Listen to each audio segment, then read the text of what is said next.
പരാതികൾ പരിഹരിക്കാനുള്ള ശ്രമം നമ്മുടെ ഭാഗത്തുനിന്നുണ്ടാവും.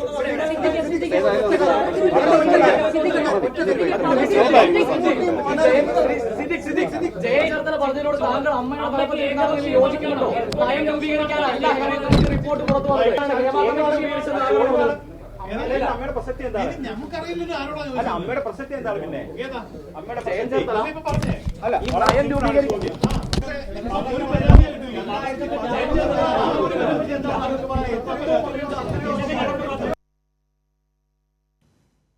സിനിമാ നടീനടന്മാരുടെ സംഘടനയായ അമ്മയുടെ വാർത്താസമ്മേളനത്തിൽ മാധ്യമപ്രവർത്തകർ കാഴ്ചവെച്ച പ്രകടനമാണ് ഇപ്പോൾ നമ്മൾ കണ്ടത്. ഹേമ കമ്മിറ്റി റിപ്പോർട്ട് പൈങ്കിളി വാർത്തകൾ വിറ്റ് കാശാക്കാനുള്ള സന്ദർഭമാണ് മിക്ക മാധ്യമങ്ങൾക്കും. അതിനുള്ള ശ്രമമായി അമ്മ ജനറൽ സെക്രട്ടറി സിദ്ദിഖും സഹഭാരവാഹികളും നടത്തിയ പത്രസമ്മേളനം അവർ മാറ്റി. ഹേമ കമ്മിറ്റി റിപ്പോർട്ട് പുറത്തുവിടുമ്പോൾ 5 പേജുകൾ സർക്കാർ പൂഴ്ത്തി എന്ന വാർത്താ ബോംബും ഇന്ന് പുറത്തു വന്നു. റിപ്പോർട്ട് പുറത്തുവിടുമ്പോൾ വ്യക്തികളുടെ സ്വകാര്യതയെ ബാധിക്കുന്ന വിവരങ്ങൾ ഒഴിവാക്കാൻ സാംസ്കാരിക വകുപ്പിലെ വിവരാവകാശ ഓഫീസറെ വിവരാവകാശ കമ്മീഷൻ തന്നെ ചുമതലപ്പെടുത്തിയിരുന്നു. അതനുസരിച്ച് ആ ഉദ്യോഗസ്ഥ പേജുകൾ ഒഴിവാക്കിയത് റിപ്പോർട്ടിൽ സർക്കാർ നടത്തിയ കടും വെട്ടാണ് എന്നാണ് ഏതാനും മാധ്യമങ്ങൾ ചിത്രീകരിച്ചത്. ആരോഗ്യകരമായ ഒരു സമൂഹം ഒരു സാമൂഹിക സന്ദർഭത്തെ സമീപിക്കേണ്ട രീതിയിലാണോ ഹേമ കമ്മീഷൻ റിപ്പോർട്ടിനെ കേരളം സമീപിക്കുന്നത് എന്ന ചോദ്യം ഞങ്ങൾ ഉയർത്തുകയാണ്.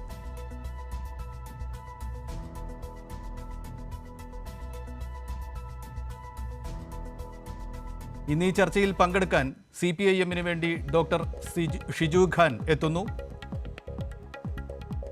കോൺഗ്രസിന് വേണ്ടി പങ്കെടുക്കുന്നത് ശ്രീമതി സോയ ജോസഫാണ്. നിയമ വിദഗ്ധനായ അഡ്വക്കേറ്റ് PA പ്രിജി കൂടി ഇതിൽ പങ്കെടുക്കുന്നുണ്ട്. ഒപ്പം തന്നെ ചലച്ചിത്ര നടിയായ ഗായത്രി വർഷയെ ഞങ്ങൾ പ്രതീക്ഷിക്കുന്നു. അതോടൊപ്പം അമ്മ വൈസ് പ്രസിഡന്റായ നടൻ ജയൻ ചേർത്തലയെ കൂടി ഞങ്ങൾ പ്രതീക്ഷിക്കുന്നുണ്ട്.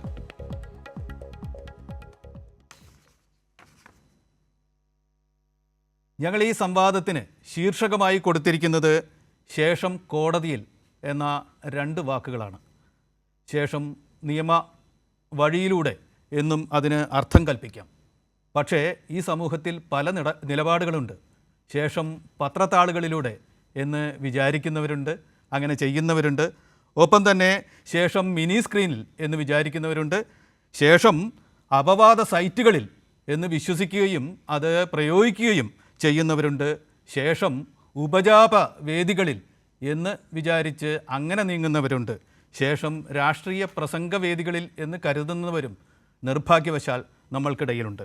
ശേഷം നിയമത്തിൻ്റെ വഴിയിലൂടെ പോകട്ടെ, ശേഷം നീതിയുടെ ഇടത്തിൽ എത്തിച്ചേരാനാകട്ടെ എന്ന് ആശിച്ചുകൊണ്ട് ഞങ്ങൾ ഇത് തുടങ്ങി വയ്ക്കുകയാണ്. കോൺഗ്രസിൻ്റെ പ്രതിനിധി സോയ ജോസഫിനോടാണ് പ്രതിപക്ഷം ആദ്യം സംസാരിക്കട്ടെ എന്ന രീതി വെച്ച് ഞാൻ ചോദിക്കാൻ ആഗ്രഹിക്കുന്നത്. ഇതിൽ വലിയ ഒരു കക്ഷിയായിരുന്ന നമ്മളെല്ലാവരും ആരുടെ വാക്കുകളാണോ കേൾക്കാൻ ശ്രമിച്ചുകൊണ്ടിരുന്നത് ആ സംഘടന, നടീനടന്മാരുടെ സംഘടനയായ അമ്മ AMMA, അവർ ഇന്ന് പ്രതികരിച്ചിരിക്കുന്നു. അവരുടെ പ്രതികരണം, അവരുടെ ജനറൽ സെക്രട്ടറി നടൻ സിദ്ദിഖ് നടത്തിയ വാർത്താ സമ്മേളനം താങ്കളും ശ്രദ്ധിച്ചിരിക്കും. ആ വാർത്താ സമ്മേളനത്തോടു കൂടി ഈ ഹേമ കമ്മീഷൻ റിപ്പോർട്ട് പുറത്തു വന്നതിന് ശേഷമുള്ള നമ്മളുടെ ചർച്ചകൾ ഒരു പുതിയ ഘട്ടത്തിലേക്ക് എത്തിയിരിക്കുകയാണ് എന്ന് ഞങ്ങൾ കരുതുന്നു. എങ്ങനെയാണ് ശ്രീമതി സോയ വിലയിരുത്തുന്നത്? എങ്ങനെയാണ് കോൺഗ്രസ് ഇത് അവരുടെ അനുയായികൾക്കും അവരെ കേൾക്കുന്നവർക്കുമായി വിശദീകരിച്ചു കൊടുക്കാൻ താല്പര്യപ്പെടുന്നത്? സിദ്ദിഖിൻ്റെ വാർത്താ സമ്മേളനത്തെക്കുറിച്ച് എന്തു പറയുന്നു? അല്ല, യഥാർത്ഥത്തിൽ നമ്മളെയൊക്കെ ഞെട്ടിക്കുന്ന തരത്തിലാണ് അവർ പെരുമാറുന്നത്. നിങ്ങളൊന്ന് ചിന്തിച്ചു നോക്കണം. സിനിമ എന്ന് പറയുന്ന മേഖലയിലെ അതിൻ്റെ സംഘടനയാണ്. സംഘടന എന്ന് പറയുമ്പോൾ അതിനെപ്പോഴും ഒരു രാഷ്ട്രീയ സ്വഭാവം ഉണ്ടാവും. രാഷ്ട്രീയം എന്ന് പറഞ്ഞത് ഞാൻ കക്ഷി രാഷ്ട്രീയത്തിൻ്റെ രീതിയല്ല ഉദ്ദേശിച്ചത്. അവർക്കൊരു പൊളിറ്റിക്കൽ കോൺഷ്യസ്നെസ് ഉണ്ടാകും, ഒരു ബോധ്യം ഉണ്ടാകും എന്നുള്ളതാണ് നമ്മൾ ചിന്തിക്കുന്നത്. അത്തരം ബോധ്യങ്ങൾ കൃത്യമായ പുരോഗമനപരമായിട്ടുള്ള, പ്രത്യേകിച്ച് കേരളം പോലെയുള്ള ഒരിടത്ത് സിനിമ പോലെയുള്ള ഒരു കലാരംഗത്ത് പ്രവർത്തിക്കുന്ന ആളുകൾ കുറെ കൂടെ രാഷ്ട്രീയ ബോധ്യമുള്ള മനുഷ്യരാണ് എന്നുള്ള ഒരു മൂല്യബോധം നമ്മൾ പൊതുജനത്തിനുണ്ടായിരുന്നു, അല്ലെങ്കിൽ കേരളത്തെ സംബന്ധിച്ചിട്ടുള്ള ആളുകൾക്കുണ്ടായിരുന്നു. നമ്മളിതൊക്കെ വീക്ഷിക്കുകയും കാണുകയും സിനിമ എന്ന് പറയുന്ന വ്യവസായത്തെ അങ്ങേയറ്റം പ്രോത്സാഹിപ്പിക്കുകയും ചെയ്യുന്ന ഒരു സമൂഹം എന്ന നിലയിൽ, പ്രത്യേകിച്ച് പുരുഷന്മാർ മാത്രമല്ല അവരുടെ കൂടെ ഇരിക്കുന്ന സ്ത്രീകളും എത്രത്തോളം ആണധികാര ഇടങ്ങളെ വീണ്ടും വീണ്ടും ആഘോഷിച്ചുകൊണ്ടിരിക്കുകയാണ് എന്നുള്ളത് നമ്മളെ തീർച്ചയായും അത്ഭുതപ്പെടുത്തുന്ന കാര്യം തന്നെയാണ്. അവർ അത്തരത്തിലൊന്നും നടന്നിട്ടേ ഇല്ല എന്നുള്ള മട്ടിൽ പെരുമാറുകയാണ്. ഈ പറഞ്ഞു വെച്ച 62 മൊഴികളും 62 സ്ത്രീകൾ സംസാരിച്ചു എന്നാണല്ലോ നമ്മൾ മനസ്സിലാക്കുന്നത്. അപ്പൊ ഈ 62 സ്ത്രീകളും പറഞ്ഞു വെക്കുന്ന കാര്യങ്ങളെ എത്രത്തോളം റദ്ദ് ചെയ്തുകൊണ്ടാണ് അവർ സംസാരിക്കുന്നത്. അങ്ങനെയൊന്നും നടന്നിട്ടേ ഇല്ല, അല്ലെങ്കിൽ പിന്നെ അത്തരത്തിലുള്ള വാതിൽ മുട്ടലുകൾ ഉണ്ടായിട്ടില്ല, അല്ലെങ്കിൽ അത്തരത്തിലുള്ള കാര്യങ്ങൾ ഉണ്ടായിട്ടില്ല, ഞങ്ങൾ പഠിക്കട്ടെ പറയട്ടെ എന്നൊക്കെ പറയുന്ന അവധാനതയോടുകൂടെ വീണ്ടും കാര്യങ്ങളെ മനസ്സിലാക്കുകയാണ്. അപ്പൊ അത്തരത്തിൽ കാര്യങ്ങൾ കൈകാര്യം ചെയ്യുന്ന ഒരു സംഘടനയായി അമ്മ എന്നുള്ള പേര് ഇനി പറയാൻ എനിക്ക് തോന്നുന്നില്ല അത്തരത്തിൽ. കാരണം നമ്മളൊക്കെ ഉപയോഗിക്കുന്ന അമ്മ എന്നുള്ളതിന് പകരം AMMA എന്ന് പറയുന്ന അതിന്റെ ചുരുക്കപ്പേരിലേക്ക് തന്നെ മലയാളികൾ തിരിച്ചു പോകേണ്ടിയിരിക്കുന്നു. കാരണം അത്തരത്തിലൊരു ഭൗതിക നിലവാരം പുലർത്താനുള്ള ഒരു ഉത്തരവാദിത്വവും കടമയും ഒക്കെ ഉണ്ടായിരുന്നിട്ട് പോലും അത് ചെയ്യാൻ കഴിയാത്ത ആളുകളെ അത്തരത്തിലൊരു പേരിട്ട് വിളിക്കുന്നത് പോലും അപമാനകരമാണ് എന്ന് നമ്മൾ മനസ്സിലാക്കേണ്ടിയിരിക്കുന്നു. കാരണം ഇതിനെ വെളുപ്പിക്കാൻ ശ്രമിക്കുകയാണ്. ഇതിനെ വെളുപ്പിച്ചുകൊണ്ട്, അല്ലെങ്കിൽ ഇങ്ങനെയൊന്നും സംഭവിച്ചിട്ടില്ല, ഇതൊക്കെ അന്വേഷിക്കട്ടെ അല്ലെങ്കിൽ പറയട്ടെ എന്നൊക്കെ പറയുന്നതല്ലാതെ, എന്നാൽ അത്തരത്തിൽ ആർജവത്തോടു കൂടെ ഇവരൊരു കാര്യം പറയാനും തയ്യാറല്ല. ഹേമ കമ്മീഷൻ ഇതിൽ പറഞ്ഞിട്ടുള്ള ഉന്നതന്മാരുടെ പേരുകൾ പുറത്തുവിടട്ടെ എന്ന് ചോദിക്കുമ്പോൾ അതിന് ആർജവത്തോടു കൂടെ മറുപടി പറയാനുള്ള ഒരു സാങ്കത്യവും അവരെ സംബന്ധിച്ചില്ല. അപ്പൊ അതൊന്നും അവരെ സംബന്ധിച്ചില്ലെങ്കിൽ പോലും നിരന്തര ന്യായീകരണ പ്രക്രിയയിലേക്ക് കടക്കുന്നു. അതൊരു കൂട്ട്, കാരണം 2 സ്ത്രീകളെയും കൂടെ കൊണ്ടുവന്നിരുത്തിയിരിക്കുകയാണ്. നമ്മൾ അവരുടെ എല്ലാവരും മികച്ച കലാകാരന്മാരാണ്, അത്തരത്തിലൊന്നും നമ്മൾ നിഷേധിക്കുന്നില്ല. പക്ഷേ ഇത്തരത്തിലൊരു വിഷയം ഉയർന്നു വരുമ്പോൾ, അങ്ങേയറ്റം ഗുരുതരമായിട്ടുള്ള ഒരു വിഷയം ഉയർന്നു വരുമ്പോൾ അതിൻ്റെ ഒരു പക്വതയോടുകൂടി, അതിൻ്റെ ഒരു ഉത്തരവാദിത്വത്തോടുകൂടി ഇതൊക്കെ ഒരു പൊതുസമൂഹം കാണുന്നുണ്ട്, പൊതുജനം കാണുന്നുണ്ട് എന്നുള്ള ബോധ്യത്തിലൊന്നും പെരുമാറാൻ അവർക്ക് സാധിക്കുന്നില്ല എന്നുള്ളത് അങ്ങേയറ്റം ഖേദകരമായിട്ടുള്ള ഒരു കാര്യം തന്നെയാണ്. അപ്പൊ അത്തരത്തിൽ ഇതിന് നിയമ വഴികളുണ്ട്, അല്ലെങ്കിൽ അത് മുന്നോട്ട് പോകേണ്ട കുറേ സാഹചര്യങ്ങളുണ്ട്. കൃത്യമായ തെളിവുകൾ, പിന്നെ ഡിജിറ്റൽ തെളിവുകൾ ഉൾപ്പെടെയുള്ള കാര്യങ്ങൾ അവരുടെ പക്കലുണ്ട്. അല്ലെങ്കിൽ അത്തരം സാഹചര്യങ്ങളെ, കുറഞ്ഞ പക്ഷം ലൈംഗിക ആരോപണങ്ങൾ അല്ലാതെ മറ്റുള്ള സാഹചര്യങ്ങൾ, പിന്നെ അവർക്ക് ലഭിക്കേണ്ട തൊഴിലിടത്തിൽ ലഭിക്കേണ്ട കുറഞ്ഞ മാന്യതയെങ്കിലും ലഭിക്കാനുള്ള സംവിധാനങ്ങളിലേക്ക് തീർച്ചയായും മാറ്റം വരുമെന്നൊക്കെ പറയാനുള്ള ഒരു കുറഞ്ഞ ഉത്തരവാദിത്തം പോലും അവർ കാണിക്കേണ്ടതില്ല. നമ്മളൊരു കാര്യം മനസ്സിലാക്കണം, ഒരു സിസ്റ്റത്തിലും ഇത്തരത്തിലുള്ള കാര്യങ്ങൾ പുറത്തു വരുന്നത് ഒട്ടും മോശകരമായിട്ടുള്ള ഒരു പ്രവണതയല്ല. ഇത്തരം കാര്യങ്ങൾ വന്ന് വലിയ പുഴുക്കുത്തകളുള്ള സംവിധാനങ്ങളിൽ മാറ്റം വരണം എന്നാണ് നമ്മളൊക്കെ ചിന്തിക്കേണ്ടത്. എല്ലായിടങ്ങളിലും ഇത്തരത്തിലുള്ള പ്രശ്നങ്ങൾ ഉണ്ടാകും. കാരണം ഏത് മേഖല എടുത്ത് നോക്കിയാലും ഇത്തരത്തിലുള്ള പ്രശ്നങ്ങൾ ഉണ്ടാകും. പക്ഷേ പിന്നെ അതിനെ നവീകരിക്കാനുള്ള ഒരു ശ്രമമല്ലേ പുരോഗമനപരമായിട്ടുള്ള സംഘടനാപരമായിട്ടുള്ള ബോധ്യമുള്ള ആളുകൾ ചെയ്യേണ്ടത്. അപ്പൊ അത്തരത്തിൽ മാറ്റങ്ങൾ വരട്ടെ. സിനിമ കുറെ കൂടെ മനുഷ്യരെ ഉൾക്കൊള്ളുന്ന ഇടമായി മാറട്ടെ. പുതിയ കുട്ടികൾ വരുമ്പോൾ, അല്ലെങ്കിൽ പുതിയ തലമുറ സിനിമയെ കുറച്ചുകൂടെ സജീവതയോടുകൂടെ, കുറെ കൂടെ പോസിറ്റിവിറ്റിയോടുകൂടെ കാണാൻ ശ്രമിക്കട്ടെ എന്നൊക്കെ മനസ്സിലാക്കി നിരന്തര നവീകരണത്തിന് തയ്യാറാകേണ്ട ഒരു ഇടമായി സിനിമയെ മാറ്റിയെടുക്കാനുള്ള ഉത്തരവാദിത്തം അവർക്കല്ലേ ഉണ്ടാകേണ്ടത്. കാരണം ഇത് കാടടച്ച് വെടിവെക്കുന്നത് പോലെയുള്ള ഒരു ഏർപ്പാടാണ് ഇതിൽ നടന്നിരിക്കുന്നത്. കാരണം ഹേമ കമ്മീഷനിൽ ഈ മേഖലയെ മുഴുവൻ പിന്നെ ഒരു ഇരുട്ടിൽ നിർത്തുന്ന സാഹചര്യമാണുള്ളത്. അത് മാറ്റിയെടുക്കേണ്ട ഉത്തരവാദിത്തം ആർക്കാണ്? അത് മാറ്റിയെടുക്കേണ്ട ഉത്തരവാദിത്തം ഈ സിനിമയിലുള്ളവർക്ക് തന്നെയാണ്. കാരണം അവരാണ് പിന്നെ അത്തരത്തിൽ സിനിമ എന്ന് പറയുന്ന മേഖലയിൽ ഏതെങ്കിലും തരത്തിലുള്ള പുഴുക്കുത്തുകൾ ഉണ്ടെങ്കിൽ, പ്രശ്നങ്ങൾ ഉണ്ടെങ്കിൽ അത്തരം ആളുകളെ മാറ്റി നിർത്തിക്കൊണ്ട് ഒരു നവീകരണ പ്രക്രിയയിലൂടെ, ഒരു ശുദ്ധീകരണ പ്രക്രിയയിലൂടെ മാറ്റങ്ങൾ വരുത്തണമെന്ന് ആഗ്രഹിക്കുന്നത് അവരാണ്, അല്ലെങ്കിൽ അവരാണ് അതിന് തുടക്കം കുറിക്കേണ്ട ആളുകൾ. അപ്പൊ അത്തരത്തിൽ തുടക്കം കുറിക്കേണ്ട ആളുകൾ തന്നെ പിന്തിരിപ്പൻ നടപടികളുമായി നിൽക്കുക എന്നുള്ളത് നമുക്ക് നിരാശ പകരുന്ന കാര്യമാണ്. അതിൽ മാറ്റം വരേണ്ടതുണ്ട്. കാരണം ഇവരാരും ചെറിയ നടന്മാരോ അല്ലെങ്കിൽ രാഷ്ട്രീയ ബോധ്യമില്ലാത്ത ആളുകളോ കേരളത്തിന്റെ പൊതുജനത്തെ മനസ്സിലാക്കാത്ത ആളുകളോ പൊതുബോധ്യമില്ലാത്ത ആളുകളൊന്നുമല്ല. പക്ഷേ എന്തുകൊണ്ടാണ് ഇത്തരം ഒരു വിഷയം വരുമ്പോൾ, മറ്റൊരു കാര്യമാണെങ്കിൽ നമുക്കറിയാം പലതരത്തിലുള്ള വിഷയങ്ങൾ വരുമ്പോൾ, ഇപ്പം ഞാൻ കൂടുതൽ, കാരണം ഇത് ഫാൻസ് അസോസിയേഷന്റെ ഒരു കാലഘട്ടമാണല്ലോ. ഏതെങ്കിലും ഒരു നടനെതിരെ ആക്ഷേപം വരുമ്പോൾ അല്ലെങ്കിൽ പരാതി വരുമ്പോൾ അതിനൊക്കെതിരെ കൃത്യമായി നടപടിയെടുക്കേണ്ട സമയത്ത് അവർ അത് എടുക്കുന്നുണ്ട്. അപ്പൊ അത്തരത്തിൽ ആർജവമില്ലാത്ത സംഘടനയൊന്നുമല്ല. പക്ഷേ വളരെ കൃത്യമായിട്ടുള്ള നിരുത്തരവാദപരമായിട്ടുള്ള പെരുമാറ്റവുമായി അവർ മുന്നോട്ട് പോയിക്കൊണ്ടിരിക്കുക തന്നെയാണ്. ഇതിൽ സർക്കാരിന്റെ ഭാഗത്തും ചില വീഴ്ചകൾ ഉണ്ടായിട്ടുണ്ട്. അമ്മയുടെ കാര്യത്തിൽ മറ്റുള്ളവരുടെ പ്രതികരണം കേട്ടിട്ട് നമുക്ക് സർക്കാരിന്റെ ഭാഗത്തേക്ക് വരാം. ഡോക്ടർ ഷിജു ഖാൻ, ഇപ്പോൾ കോൺഗ്രസിൻ്റെ പ്രതിനിധി ശ്രീമതി സോയ ജോസഫ് പറഞ്ഞത് കേരളത്തിൽ ഒരുപാട് പേരുടെ ചിന്താഗതിയിൽ തന്നെ ഉള്ള കാര്യമാണ്. ഇന്ന് അമ്മ ജനറൽ സെക്രട്ടറി സിദ്ദിഖ് വാർത്താസമ്മേളനം നടത്തിയപ്പോൾ ഹേമ കമ്മീഷൻ റിപ്പോർട്ടിനെ ഞങ്ങൾ പിന്തുണയ്ക്കുന്നു, അതിൻ്റെ ഉള്ളടക്കത്തെ ഞങ്ങൾ പിന്തുണയ്ക്കുന്നു എന്ന് പറഞ്ഞുകൊണ്ട് തന്നെയാണ് തുടങ്ങിയത്. അതിൽ വെളിപ്പെടുത്തലുകളുണ്ടെങ്കിൽ അതിൽ അന്വേഷണം നടക്കേണ്ടതാണ്, കുറ്റക്കാരുണ്ടെങ്കിൽ അവരെ ശിക്ഷിക്കേണ്ടതാണ്, അത്തരം നടപടികൾക്കൊക്കെ പിന്തുണ കൊടുക്കും എന്നും പറഞ്ഞു വച്ചിരുന്നു. ഈ പറഞ്ഞതൊക്കെ അവിടെ കാസ്റ്റ് കൗച്ചിങ് അതില്ല, അതുപോലെ തന്നെ പവർഫുള്ളായിട്ടുള്ള ഒരു സംഘം അതിനെ നയിക്കുന്നുണ്ട് എന്ന് പറയുന്ന ആരോപണം ഇല്ല എന്നൊക്കെ അദ്ദേഹം പറഞ്ഞത് അതേക്കുറിച്ചുള്ള പരാതികൾ ഞങ്ങൾക്ക് കിട്ടിയിട്ടില്ല എന്ന ഭാഷ ഉപയോഗിച്ചുകൊണ്ടാണ്. എങ്കിൽ പോലും അത്തരം പറഞ്ഞുവെക്കലുകൾ ഉണ്ടെങ്കിൽ പോലും അതിൻ്റെ പിന്നിൽ നിഴലിക്കുന്ന മനോഭാവം ആണധികാരത്തിൻ്റെ മനോഭാവമാണ്. അതിന് വഴങ്ങിക്കൊടുക്കുന്ന സ്ത്രീകളെപ്പോലും ആ അധികാരത്തിന് കീഴ്പ്പെട്ട് നിൽക്കുന്ന സ്ത്രീകളെപ്പോലും അതിനുവേണ്ടി ഉപയോഗിച്ചു. അത് നിർഭാഗ്യകരമാണ് എന്നാണ് ഇപ്പോൾ സോയ ജോസഫ് പറഞ്ഞു വെച്ചത്. പലതലത്തിൽ കാണാവുന്നൊരു വാർത്താ സമ്മേളനമാണ് ഇത്. അതൊരു പൊതുസംഘടനയാണ്.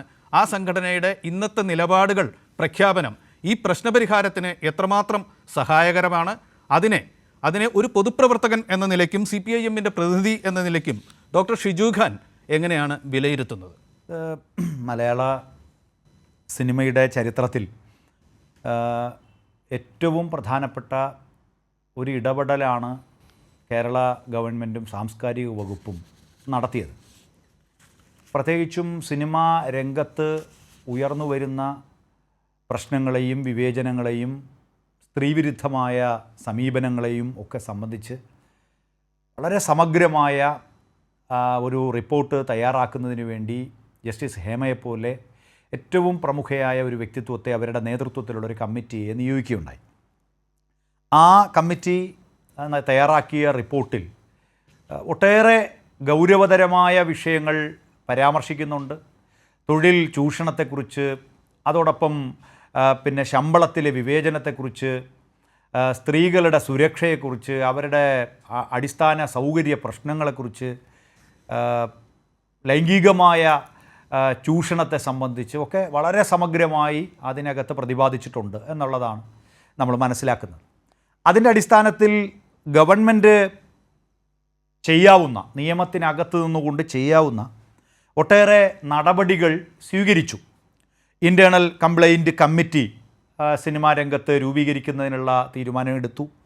സിനിമാ നയം രൂപീകരിക്കുന്നതിന് വേണ്ടി ശ്രീ ഷാജി എൻ കരുൺ അധ്യക്ഷനായ ഒരു കമ്മിറ്റിയെ നിയോഗിച്ചു. ഈ നയം രൂപീകരിക്കണമെന്ന ലക്ഷ്യത്തോടു കൂടി സമഗ്രമായി ഈ രംഗത്ത് ഇടപെടുന്നതിൻ്റെ ഭാഗമായിട്ടുള്ള ഒരു കോൺക്ലേവ് പിന്നെ നടത്താൻ തീരുമാനിക്കുകയുണ്ടായി. വനിതകൾക്ക് സിനിമാ രംഗത്ത് ഒട്ടേറെ സഹായം ചെയ്യണം എന്ന ഹേമ കമ്മിറ്റിയുടെ നിലപാടിനനുസൃതമായി ഒരു സിനിമയ്ക്ക് 1.5 കോടി നൽകുക എന്ന തീരുമാനം സർക്കാർ നടപ്പിലാക്കി. ഈ പ്രകാരം 3 സിനിമകൾ ഇതുവരെ ഈ രംഗത്ത് പുറത്തു വന്നു. ആദ്യമായിട്ടാണ് ഇന്ത്യയിൽ ഒരുപക്ഷെ ഈ പ്രകാരം ഇടപെടൽ നടത്തുന്നത്. അതോടൊപ്പം ചലച്ചിത്ര അക്കാദമി സിനിമാ രംഗത്തെ സാങ്കേതിക കാര്യങ്ങളിൽ സ്ത്രീകളെ മുൻനിരയിൽ കൊണ്ടുവരുന്നതിനാവശ്യമായ നടപടികൾ സ്വീകരിച്ചു. ഇങ്ങനെ ഒട്ടേറെ കാര്യങ്ങൾ ഗവൺമെൻറ് ഈ രംഗത്ത് നടപ്പിലാക്കി വരികയാണ്. മറ്റൊരു പ്രധാന പ്രശ്നം ഇവിടെ കഴിഞ്ഞ ദിവസങ്ങളിൽ ഉണ്ടായ വളരെ പ്രധാനപ്പെട്ട വെളിപ്പെടുത്തൽ എന്ന നിലയിൽ നമ്മൾ കാണുന്ന ഹൈക്കോടതിയുടെ ഉൾപ്പെടെ മുന്നിലേക്ക് വന്നിട്ടുള്ള സീൽ ചെയ്ത മുദ്രവെച്ച കവറിൽ കൊടുക്കണം എന്നാവശ്യപ്പെട്ട പൂർണ്ണമായിട്ടുള്ള ഈ ഹേമ കമ്മീഷൻ റിപ്പോർട്ട് അതുവരെ നമ്മുടെ മുന്നിൽ ഏറ്റവും പുതിയ അപ്ഡേഷനായി നിൽക്കുകയാണ്, കോടതിയുടെ നിലപാട് ഉൾപ്പെടെ. എന്നാൽ ഇന്നിപ്പോൾ നിങ്ങൾ ചോദിക്കുന്നു, മലയാള സിനിമാ രംഗത്തെ അമ്മ എന്ന സംഘടനയുടെ ഭാരവാഹികൾ നടത്തിയ പത്രസമ്മേളനവും അവരുടെ പ്രതികരണങ്ങളുമാണ്. ഇപ്പോൾ ജസ്റ്റിസ് ഹേമ കമ്മിറ്റി റിപ്പോർട്ടിന് മുകളിൽ ഇനി ഏതെങ്കിലും ഒരു സിനിമാ സംഘടനയോ അതല്ലെങ്കിൽ സിനിമാ താരങ്ങളുടെയോ സിനിമാ രംഗത്തെ ഏതെങ്കിലും വ്യക്തിത്വങ്ങളുടെയോ അഭിപ്രായങ്ങൾക്ക് പ്രത്യേകിച്ചും സ്ഥാനമില്ല എന്നാണ് ഞാൻ കരുതുന്നത്. പ്രത്യേകിച്ച് മലയാള സിനിമയെ ബാധിച്ച എല്ലാ പ്രശ്നങ്ങളെയും, മലയാള സിനിമ അഭിസംബോധന ചെയ്യേണ്ട എല്ലാ വിഷയങ്ങളെ സംബന്ധിച്ചും ഗവൺമെൻറ്റിൻ്റെ ഇടപെടലാവശ്യമായ സർവ പ്രശ്നങ്ങളെ സംബന്ധിച്ചും തയ്യാറാക്കപ്പെട്ട ഒരു റിപ്പോർട്ട്, അത് സർവാത്മന സ്വാഗതം ചെയ്യുക എന്ന നിലപാടാണ് പൊതുവിൽ കേരളത്തിലെ കക്ഷി രാഷ്ട്രീയ ഭേദമന്യേ എല്ലാ മനുഷ്യരും സ്വീകരിക്കേണ്ട നിലപാട്.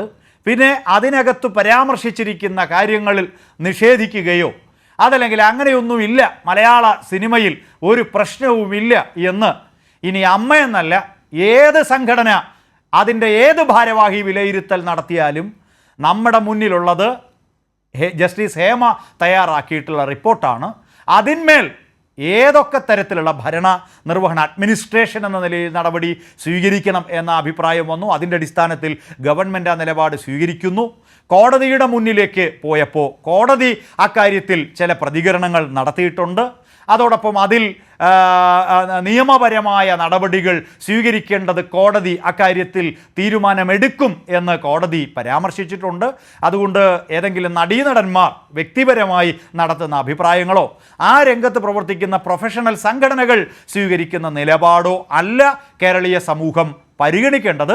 അത് ജസ്റ്റിസ് ഹേമ കമ്മിറ്റി റിപ്പോർട്ടും അതിന്മേൽ ഗവൺമെൻറ് എടുക്കുന്ന നിലപാടും അതിന്മേൽ നിയമപരമായ ചില കാര്യങ്ങളിൽ ഗവൺമെൻറ്റിനുള്ള പരിമിതി കൂടി അഡ്രസ്സ് ചെയ്തുകൊണ്ട് ഇപ്പോൾ കോടതിയുടെ മുന്നിൽ ആ വിഷയം നിൽക്കുകയും ചെയ്യുന്നുണ്ട്. അതുകൊണ്ട് ഞങ്ങളിൽ കുറ്റക്കാരില്ല, ഞങ്ങളാരും ചെയ്തിട്ടില്ല, ഞങ്ങളിതിനെയൊക്കെ നിഷേധിക്കുന്നു എന്ന് ആരെങ്കിലും പറഞ്ഞാൽ, ഏത് സിനിമാ രംഗത്തെ സംഘടന പറഞ്ഞാലും അതിന് നമുക്കിപ്പോൾ പ്രാധാന്യമോ പരിഗണനയോ കൊടുക്കാൻ കഴിയുകയില്ല എന്നാണ് എനിക്ക് തോന്നുന്നത്. ഷിജുഖാൻ വരാം. അഡ്വക്കേറ്റ് പ്രിജി, നമുക്കെല്ലാവർക്കും അറിയാവുന്നതുപോലെ ഇതൊരു സാമൂഹ്യ പ്രശ്നമാണ്. ഒപ്പം തന്നെ ഇതിലൊരു രാഷ്ട്രീയം ഇതിൽ അന്തർഭവിച്ചിട്ടുണ്ട്. ഒപ്പം തന്നെ ഇതിൽ ലിംഗനീതിയുടെ ഒരു പ്രശ്നമുണ്ട്, ഇതിൽ തൊഴിലവകാശങ്ങളുടെ പ്രശ്നമുണ്ട്, ആ അവകാശ നിഷേധങ്ങളുടെ പ്രശ്നമുണ്ട്. അങ്ങനെയൊക്കെ ആണെങ്കിൽ പോലും, അങ്ങനെ ഉള്ള ഒരു പ്രശ്നമാണ് എങ്കിൽ പോലും ഇതൊരു നിയമപ്രശ്നം കൂടിയാണ്. കോടതിയിലെത്തിയിരിക്കുന്ന സ്ഥിതിക്കും നിയമവഴിയിലൂടെ ചോദ്യം ചെയ്യപ്പെടുന്ന സ്ഥിതിക്കും ഇന്ന് അമ്മ ഇത്തരത്തിൽ പറഞ്ഞിരിക്കുന്നു. അതേക്കുറിച്ച് CPIM-ൻ്റെയും കോൺഗ്രസിൻ്റെയും പ്രതിനിധികൾ അഭിപ്രായം പറഞ്ഞു കഴിഞ്ഞു. ഇത് നിയമപരമായി സുഭദ്രമായ ഒരു രീതിയിലാണോ ജസ്റ്റിസ് ഹേമ കമ്മീഷൻ്റെ മുമ്പിൽ ധീരരായ ചില സിനിമാ പ്രവർത്തകകൾ മൊഴി കൊടുത്തതിൻ്റെ അടിസ്ഥാനത്തിലാണ് ഇപ്പോൾ ഈ റിപ്പോർട്ട് ഉണ്ടായിട്ടുള്ളത്? സിനിമാ രംഗത്തെ ശുദ്ധീകരിക്കുന്നതിന് വേണ്ടി, അതിനെ മികച്ച ഒരു തൊഴിലിടമാക്കി മാറ്റുന്നതിന് വേണ്ടി, നമ്മുടെ അഭിമാനങ്ങളുമായി ചേർത്ത് വയ്ക്കുന്ന ഒരു പ്രക്രിയയ്ക്ക് വേണ്ടി ഉള്ള വലിയ ഒരു നിയമപരമായ ഒരു യാത്ര ആരംഭിക്കാനുള്ള എല്ലാ പൊട്ടൻഷ്യലും ഈ പ്രശ്നത്തിനുണ്ടോ? ശരിയായ വഴിക്കൊക്കെ തന്നെയാണോ കാര്യങ്ങൾ പോകുന്നത്? അഡ്വക്കേറ്റ് പ്രിജി.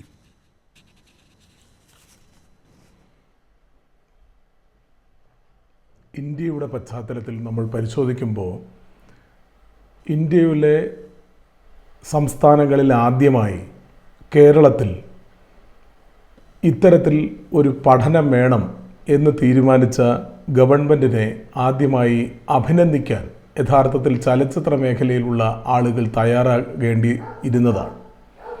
എന്നാൽ അതിനെയൊക്കെ തന്നെ മാറ്റിവെച്ചുകൊണ്ട് അവരിത്തരത്തിലുള്ള ഒരു പഠനം നടന്നിട്ടുണ്ട്, അതിനകത്ത് ഇത്തരത്തിലുള്ള അരാജകമായ പ്രവണതകൾ മലയാള ചലച്ചിത്ര മേഖലയിൽ ഉണ്ട്, അത് പരിഹരിക്കുന്നതിന് വേണ്ടിയിട്ടുള്ള ഒരു സിനിമാ നയം രൂപവൽക്കരിക്കപ്പെടേണ്ടതുണ്ട് എന്നുള്ള കണ്ടെത്തലുകൾ നടത്തിയ ഹേമ കമ്മിറ്റി റിപ്പോർട്ടിനെ ഒന്നാകെ കണ്ണടച്ചിരുട്ടാക്കുന്നത് പോലെയുള്ള പ്രതികരണങ്ങൾ ആ മേഖലയിൽ പ്രവർത്തിക്കുന്ന പ്രബലമായ സംഘടനയുടെ ഭാഗത്തു നിന്ന് തന്നെ ഉണ്ടാകുന്നു എന്നുള്ളത് തീർച്ചയായും വളരെ ദുഃഖത്തോടെ സങ്കടത്തോടെ വേണം നമ്മൾ മനസ്സിലാക്കേണ്ടത്. ഇടതുപക്ഷ ജനാധിപത്യ മുന്നണി സർക്കാർ ഈ തരത്തിൽ ഒരു പഠന റിപ്പോർട്ട് തയ്യാറാക്കുന്നതിന് വേണ്ടി ജസ്റ്റിസ് ഹേമയുടെ നേതൃത്വത്തിൽ ഒരു കമ്മിറ്റിയെ വെൽക്കുമ്പോൾ നിശ്ചിതമായ ദിശാബോധത്തോടു കൂടി തന്നെയാണ് അത്തരത്തിലുള്ള ഒരു പ്രവർത്തനം സംഘടിപ്പിച്ചത് എന്നുള്ളതാണ് നിയമരംഗത്ത് പ്രവർത്തിക്കുന്ന ഞങ്ങളെപ്പോലെയുള്ളവർ വിലയിരുത്തുന്നത്. മീ ടു വിവാദങ്ങൾ ഇന്ത്യയിലാകമാനം കൊടുമ്പിരി കൊണ്ടിട്ട് പോലും നമ്മുടെ രാജ്യത്ത് ഈ തരത്തിലുള്ളൊരു പഠനമോ അതിൻ്റെ അടിസ്ഥാനത്തിൽ ഒരു കേസോ രജിസ്റ്റർ ചെയ്യപ്പെട്ടിട്ടില്ല. ഇന്ന് രാഷ്ട്രീയമായി ഇതിനെ സമീപിക്കുന്ന പല രാഷ്ട്രീയ പാർട്ടികളും ഹേമ കമ്മിറ്റി റിപ്പോർട്ടിനകത്ത് പേരുകൾ പുറത്തുവിടണം എന്നുള്ള അഭിപ്രായം മാത്രമാണ് പറഞ്ഞുകൊണ്ടിരിക്കുന്നത്. നിരവധി സെറ്റിൽഡ് ആയിട്ടുള്ള നിരവധി കേസുകളിൽ ഈ തരത്തിൽ ലൈംഗിക ആരോപണങ്ങൾ വരുന്ന സാഹചര്യത്തിൽ ഇരയുടെ പേര് പുറത്തുവിടാൻ പാടില്ല. അവരുടെ പ്രൈവസി സൂക്ഷിക്കപ്പെടണം. അതോടൊപ്പം തന്നെ ആരോപിക്കപ്പെടുന്ന, നേരത്തെ പറഞ്ഞ ലിംഗസമത്വത്തിൻ്റെ വിഷയങ്ങൾ, ആരോപിക്കപ്പെടുന്ന ആരോപണത്തെ സംബന്ധിച്ച് പ്രാഥമികമായ ഒരു അന്വേഷണം നടത്തിയതിന് ശേഷം വേണം ആരോപണ വിധേയർക്കെതിരെ FIR രജിസ്റ്റർ ചെയ്യപ്പെടേണ്ടത് എന്നൊക്കെയുള്ള നിരവധി വിധികൾ നമ്മുടെ നാട്ടിൽ നിലനിൽക്കുമ്പോഴാണ് ഈ തരത്തിൽ വളരെ ബൃഹത്തായ ഒരു സംവിധാനത്തെ ഒന്നാകെ വെല്ലുവിളിക്കുന്ന നിലയിൽ ഇതിനെ വെറും ഒരു രാഷ്ട്രീയ മുദ്രാവാക്യമാക്കി കണ്ടുകൊണ്ട് കുറെ ആളുകളുടെ പേരുകൾ അങ്ങ് പുറത്തു വിട്ടു കഴിഞ്ഞാൽ പരിഹരിക്കപ്പെടുന്നതാണ് ഈ വിഷയം എന്നുള്ള നിലയിൽ ചെറിയ പരിപ്രേക്ഷ്യത്തിലേക്ക് ഈ വിഷയത്തെ ചുരുക്കി കാണാനാണ് പല രാഷ്ട്രീയ പാർട്ടികളും ഇന്ന് കേരളത്തിൽ ശ്രമിക്കുന്നത്. എനിക്ക് തോന്നിയത്, ഈ പഠന റിപ്പോർട്ട് തയ്യാറാക്കാനായി ജസ്റ്റിസ് ഹേമ കമ്മിറ്റിയെ നിയോഗിക്കുമ്പോൾ വളരെ വിശാലമായ ഒരു കാഴ്ചപ്പാടാണ് ഗവൺമെന്റിന് ഉണ്ടായിരുന്നത് എന്നാണ്. ആ വിശാലമായ കാഴ്ചപ്പാടെന്ന് പറയുന്നത് മലയാള സിനിമയിൽ ഈ തരത്തിൽ നിലനിൽക്കുന്ന അരാജക പ്രവണതകളെ ഒന്നാകെ തുടച്ചു നീക്കുന്ന നിലയിലേക്കുള്ള ഒരു സിനിമാ നയം രൂപീകരിക്കണം. അത് ആരെക്കുറിച്ചുള്ള ആരോപണങ്ങൾ ആ തരത്തിൽ പറയേണ്ടി വന്നാൽ ആ തരത്തിൽ ആ സമൂഹത്തിനെ പ്രബലപ്പെടുത്തുന്ന, മാനസികമായി ശക്തിപ്പെടുത്തുന്ന നിലയിലേക്ക് ആ മേഖലയിൽ പ്രവർത്തിക്കുന്ന സ്ത്രീ സമൂഹത്തിനെ ഒന്നാകെ ഉണർത്തിക്കൊണ്ടുവരുവാൻ ഉള്ള പ്രവർത്തനങ്ങൾ സംഘടിപ്പിക്കാൻ കഴിയണം എന്നുള്ള ലക്ഷ്യത്തോടു കൂടിയാണ് ഗവൺമെന്റ് ഈ കമ്മിറ്റിയെ രൂപീകരിച്ചത് എന്നാണ് നിയമരംഗത്ത് പ്രവർത്തിക്കുന്നത് ഞങ്ങളൊക്കെ വിലയിരുത്തുന്നത്.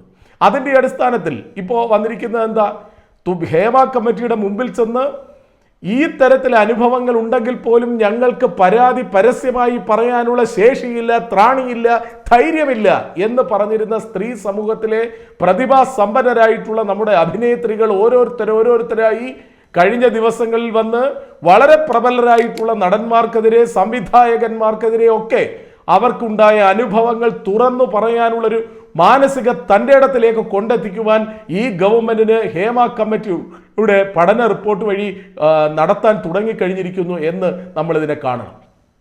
പക്ഷേ അതിനെ ഒന്നാകെ കാണാതെ നമ്മുടെ നാട്ടിൽ ഈ തരത്തിലുള്ള വളരെ വലിയ മുന്നേറ്റം മലയാള സിനിമയുടെ സാംസ്കാരിക മേഖലയിൽ ഉണ്ടാക്കിക്കൊണ്ടിരിക്കുന്ന ഹേമ കമ്മിറ്റിയുടെ ഉത്ഭവത്തെക്കുറിച്ച് മനസ്സിലാക്കാതെ, ഈ ഗവൺമെന്റ് ആ മേഖലയിൽ വരുത്താൻ പോകുന്ന പുതിയ സിനിമാ നയത്തെക്കുറിച്ച് മനസ്സിലാക്കാതെ, അല്ലെങ്കിൽ ഹേമ കമ്മിറ്റി റിപ്പോർട്ടിൽ പറയുന്ന പുതിയ ട്രിബ്യൂണലിന്റെ രൂപീകരണത്തെക്കുറിച്ച് മനസ്സിലാക്കാതെ, ഇതെല്ലാം തന്നെ കണ്ണടച്ചിരുട്ടാക്കിക്കൊണ്ട് നമ്മുടെ നാട്ടിൽ ഇങ്ങനെയൊരു സംഭവമേ ഇല്ല എന്ന് പറയുന്ന നിലയിലേക്ക് മലയാള സിനിമയുടെ പ്രബലരായ പ്രവർത്തകർ, അതിൽ പ്രബലരായ സംഘടന പോകുന്നു എന്നുള്ളത് ഏറ്റവും ഭീതിതമായി, ഏറ്റവും ദയനീയമായി നമ്മൾ കാണണം.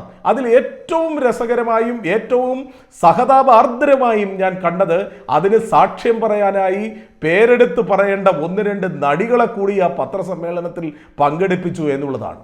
ആ പത്രസമ്മേളനത്തിൽ ആ നടികൾ ഞങ്ങൾക്ക് ഇങ്ങനെയൊരു അനുഭവം ഇല്ല എന്നുള്ള നിലയിൽ സാക്ഷ്യം പറയുമ്പോൾ അതിന് ചുറ്റും ശർക്കരയിൽ ഈച്ച പിരളുന്നത് പോലെ കുറെ ബൂർഷ്വ പത്രമാധ്യമങ്ങൾ അതിന് ചുറ്റും നിന്നുകൊണ്ട് ആരാണ് എന്ന് ചോദിച്ചുകൊണ്ട് അതിന് ചുറ്റും നിൽക്കുന്ന വളരെ വൃത്തികെട്ട ഒരു മാധ്യമ സംസ്കാരവും കേരളത്തിൽ നമ്മൾ ഇന്ന് കണ്ടു. ഈ മാധ്യമങ്ങൾക്കെല്ലാം വേണ്ടത് കുറെ ആളുകളുടെ പേരുകളാണ്. ആ പേരുകളുടെ അടിസ്ഥാനത്തിൽ വരും ദിവസങ്ങളിൽ നടത്തപ്പെടേണ്ട ചർച്ചകളെക്കുറിച്ചാണ്.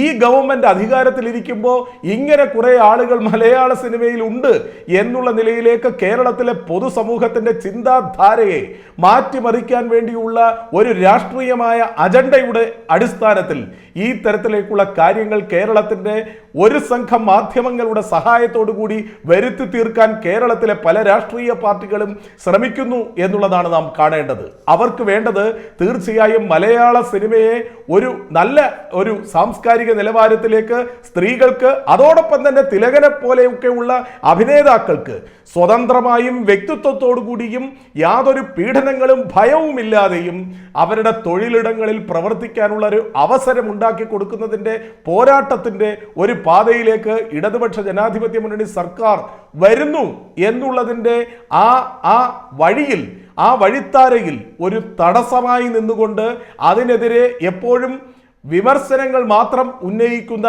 നിലയിലേക്ക് കേരളത്തിലെ രാഷ്ട്രീയ പാർട്ടികൾ പോകുന്നത് നിയമരംഗത്തെ ആളുകൾ തീർച്ചയായും വളരെ വളരെ വളരെ ഉദ്യോഗത്തോടു കൂടി മാത്രമേ നോക്കിക്കാണാൻ കഴിയുള്ളൂ എന്നാണ് ഞാൻ മനസ്സിലാക്കുന്നത്.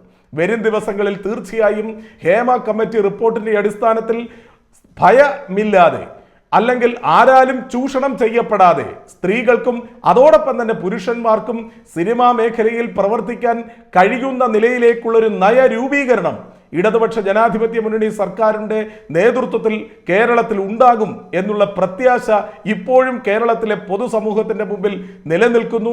ആ പ്രത്യാശ തന്നെയാണ് നിയമവൃന്ദത്തിൽ പ്രവർത്തിക്കുന്ന ഞങ്ങൾക്കും ഉള്ളത് എന്ന് ഞാൻ പറയാൻ ഈ അവസരം ഉപയോഗിക്കുന്നു. യെസ്, ശ്രീമതി സോയ ജോസഫ്, ഞാൻ മാമിലേക്ക് വരികയാണ്. നേരത്തെ അങ്ങ് പറയാൻ ശ്രമിച്ചു കേരള സർക്കാരിൻ്റെ കാര്യങ്ങൾ. അപ്പോൾ ഞാൻ ഈ പത്രസമ്മേളനത്തെക്കുറിച്ചുള്ള കാര്യങ്ങൾ പറഞ്ഞ ആ ഘട്ടത്തിലേക്ക് കടക്കാം എന്ന് പറയുകയായിരുന്നു. പക്ഷേ മറ്റുള്ളവർ കേരള സർക്കാരിൻ്റെ കാര്യങ്ങൾ പരാമർശിച്ചു. താങ്കളോട് കൂട്ടിച്ചേർക്കാൻ ഞാനിപ്പോൾ പറയുകയാണ്, കേരള സർക്കാരിന് ഇതിൽ പിഴച്ചു എന്ന് അങ്ങ് പറഞ്ഞു വെച്ചു. അതെന്താണ് എന്ന് പറയാം. ഒപ്പം തന്നെ ഇതിലെ പേരുകൾ പുറത്തുവിടേണ്ടതുണ്ട്. ഈ റിപ്പോർട്ട് അങ്ങനെ തന്നെ പുറത്തുവിടേണ്ടതുണ്ട് എന്ന ഒരു നിലപാട് അങ്ങയ്ക്കുണ്ടോ, അങ്ങയുടെ പ്രസ്ഥാനത്തിനുണ്ടോ?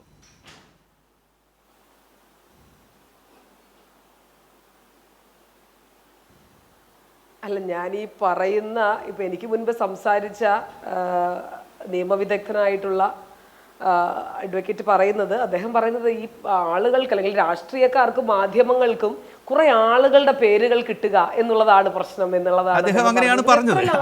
അതിനോടുള്ള അങ്ങയുടെ അഭിപ്രായം പറയൂ. എനിക്കത് വലിയ അത്ഭുതം. അല്ല, കുറെ ആളുകളുടെ പേരുകൾ എന്ന് പറഞ്ഞു കഴിഞ്ഞാൽ അത് അല്ലെങ്കിൽ ഇവർ ആരോപിക്കപ്പെടുന്ന ഈ സിനിമ എന്ന് പറയുന്ന മേഖലയെ ഇത്ര കണ്ട് മോശപ്പെടുത്തിയ കുറെ ആളുകളുടെ പേരാണ്. അവരൊക്കെ നിസ്സാരക്കാരാണ്. അങ്ങനെ കുറെ ആളുകളുടെ പേര് കിട്ടാൻ വേണ്ടി നടക്കുന്നവരല്ല. അതിനപ്പുറത്തേക്ക് അവർ ഈ ആരോപിക്കപ്പെടുന്ന കാര്യങ്ങളിൽ വാസ്തവം ഉണ്ടെങ്കിൽ അവരാരും പരിശുദ്ധന്മാരോ വിശുദ്ധന്മാരോ അത്രമേൽ നിഷ്കളങ്കരോ ആണെന്ന് പിന്നെ വരുത്തി തീർക്കാനോ അല്ലെങ്കിൽ അത് അങ്ങനെയാണെന്ന് പറഞ്ഞു വെക്കേണ്ട ആവശ്യമൊന്നും പൊതുസമൂഹത്തിനില്ല, കേരളത്തിലെ രാഷ്ട്രീയ പാർട്ടികൾക്കും ഇല്ല എന്ന് തന്നെയാണ് ഞാൻ മനസ്സിലാക്കുന്നത്. അതുകൊണ്ട് അത് വെറും കുറെ ആളുകളല്ല, അത് ഏതെങ്കിലും നിഷ്കളങ്കരായ കുറെ മനുഷ്യർ, അവർക്ക് മേൽ വലിയ ആരോപണങ്ങൾ വരുന്നു, നിങ്ങളൊക്കെ എന്തിനാണ് ശ്രമിച്ചുകൊണ്ടിരിക്കുന്നത്, അതങ്ങനെ എളുപ്പത്തിൽ പറഞ്ഞു വെക്കേണ്ട ഒരു കാര്യമല്ല. ഞാൻ പറയുന്നത് ആളുകൾ അല്ലെങ്കിൽ ഇതിൽ പ്രതിയാക്കപ്പെടുന്ന അല്ലെങ്കിൽ ഇത്തരത്തിൽ ആരോപിക്കപ്പെടുന്ന ആളുകൾ ഉണ്ടെങ്കിൽ തീർച്ചയായും അത്തരം പേരുകൾ പുറത്തു വരേണ്ടതുണ്ട്. അത്തരം ആളുകളെ മാറ്റി നിർത്തേണ്ടതുണ്ട്. ഇതൊന്നും നിസ്സാര കാര്യമല്ല. ഒരു സ്ത്രീയെ ഏതെങ്കിലും തരത്തിൽ തൊഴിലിടത്തിൽ അപമാനിച്ചിട്ടുണ്ടെങ്കിൽ അവർ തീർച്ചയായും അതിൽ നിയമപരമായിട്ടുള്ള സാധ്യതകൾ പരിശോധിച്ച് അവർ തീർച്ചയായും അതിൽ കുറ്റക്കാരാണെന്ന് തെളിയിക്കേണ്ട ആവശ്യം സർക്കാരിനും പൊതുജനത്തിനും അല്ലെങ്കിൽ നമ്മളൊക്കെ ഉൾപ്പെടുന്ന ഈ സമൂഹത്തിനൊക്കെ ഉണ്ട്. അവരങ്ങനെ നിസ്സാരവൽക്കരിച്ച് പറയുന്നത് തന്നെ അദ്ദേഹം ഒരു നിയമ വിദഗ്ധനും കൂടിയാണ്. അപ്പൊ അത്തരത്തിൽ എങ്ങനെയാണ് ഇതിനെ നിസ്സാരവൽക്കരിച്ച് പറയുന്നത് എന്ന് എനിക്ക് മനസ്സിലാവുന്നില്ല, ഒന്നാമത്തെ കാര്യം. അപ്പൊ ഈ പറയുന്നത് പോലെ അവർ ഉൾപ്പെടുന്ന ഈ കോക്കസിനെ പറ്റി വളരെ കൃത്യമായി പറയുന്നുണ്ട്.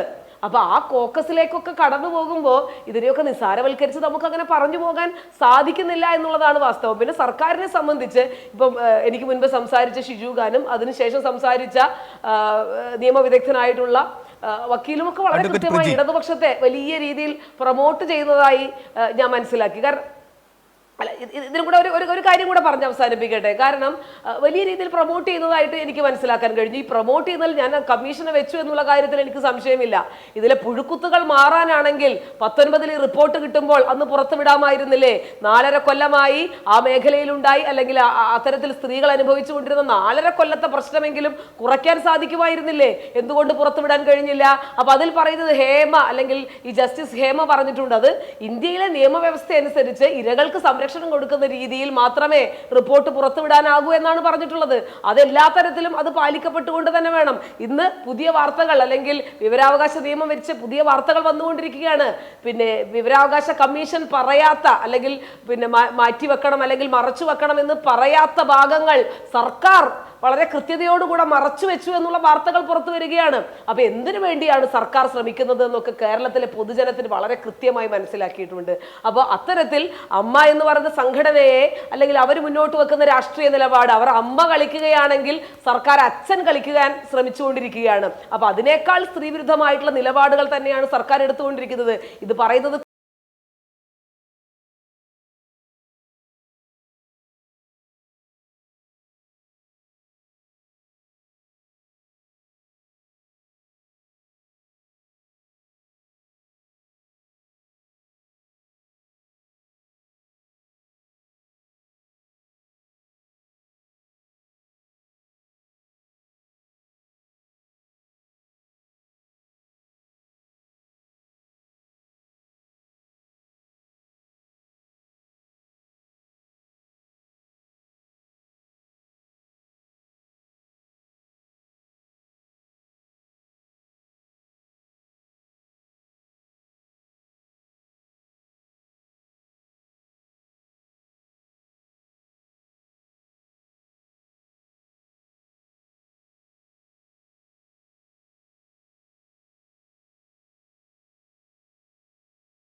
വേണ്ടി കൂട്ടിച്ചേർത്ത് വെക്കൂ.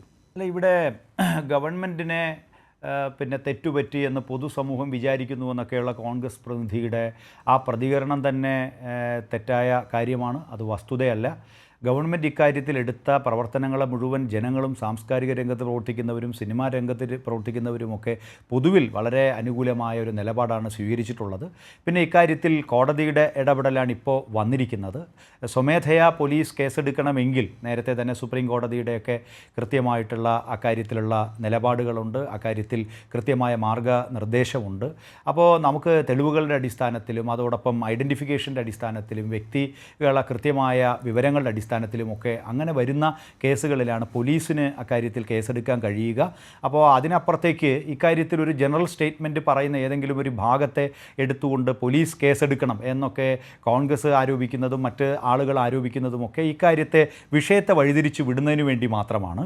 ഇതിൽ വളരെ പ്രധാനപ്പെട്ട തൊഴിൽ പ്രശ്നങ്ങളും അതോടൊപ്പം സാമ്പത്തിക ചൂഷണത്തിൻ്റെ പ്രശ്നങ്ങളും അടിസ്ഥാന സൗകര്യത്തിൻ്റെ പ്രശ്നവും പിന്നെ അതോടൊപ്പം വിവേചനത്തിൻ്റെ പ്രശ്നവും ഒന്നും കോൺഗ്രസോ, ഞാൻ ഒരു കാര്യം പറയാം, ശ്രീ NP ചന്ദ്രശേഖരൻ കൂടി ഭാഗമായ കേരളത്തിലെ മുഖ്യധാര ചാനലുകൾ, ഞാൻ കൈരളിയെ മാറ്റി നിർത്തുകയാണ്, ഇന്നത്തെ ചർച്ച ഉൾപ്പെടെ കൈരളിയുടേത് മറ്റൊരു ദിശയിലാണ്, പക്ഷേ നമ്മുടെ മുഖ്യധാര ചാനലുകളൊക്കെ ചെയ്യുന്നത് എന്താണ്? ശ്രീ NP ചന്ദ്രശേഖരൻ ഈ വിഷയത്തിൽ നിന്ന് അതിൻ്റെ അടിസ്ഥാനപരമായ പ്രശ്നങ്ങളെ മുഴുവൻ വഴിതിരിച്ചു വിടുകയാണ്. ഞാൻ മെനഞ്ഞാന്നൊരു പ്രമുഖ ചാനലിൽ വളരെ സീനിയറായ ഒരു ജേർണലിസ്റ്റിനോടൊപ്പം ചർച്ചയിൽ പങ്കെടുത്താണ്. ഇതിലൊന്നുമല്ല മലയാളത്തിലെ മുഖ്യധാര ചാനലുകൾക്കൊന്നും ചർച്ച ചെയ്യപ്പെടേണ്ട അതിൻ്റെ സമഗ്രതയിൽ നിന്നുകൊണ്ടല്ല അവർ ചർച്ച ചെയ്യുന്നത്.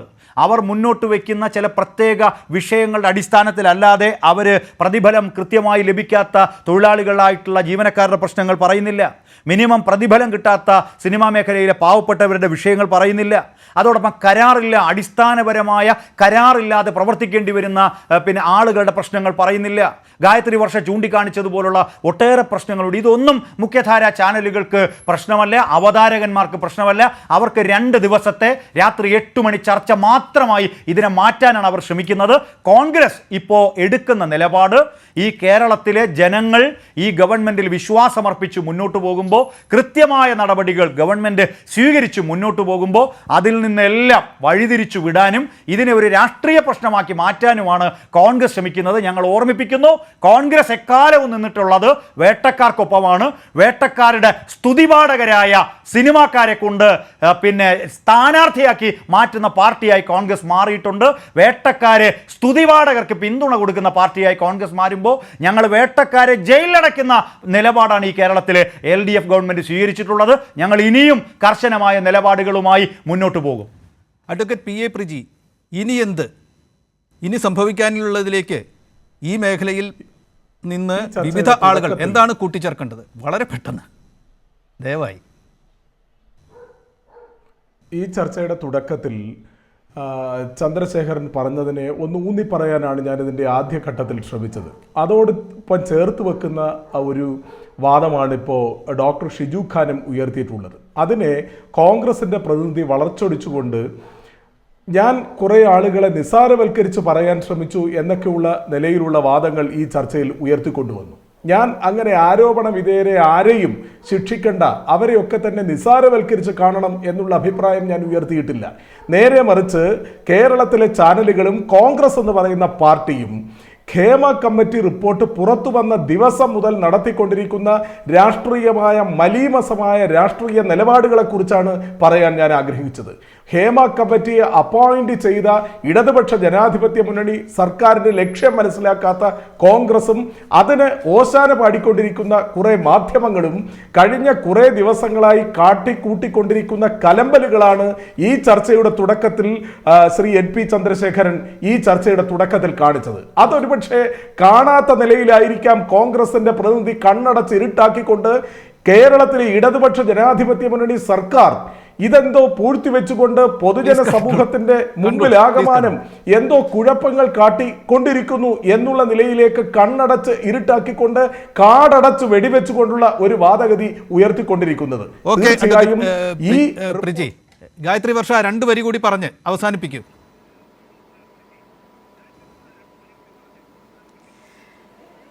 തീർച്ചയായിട്ടും വളരെ കൺസ്ട്രക്റ്റീവ് ആയിട്ടുള്ള ഒരു ചർച്ചയിൽ പങ്കെടുത്തതിൻ്റെ സന്തോഷമുണ്ട് എനിക്ക്.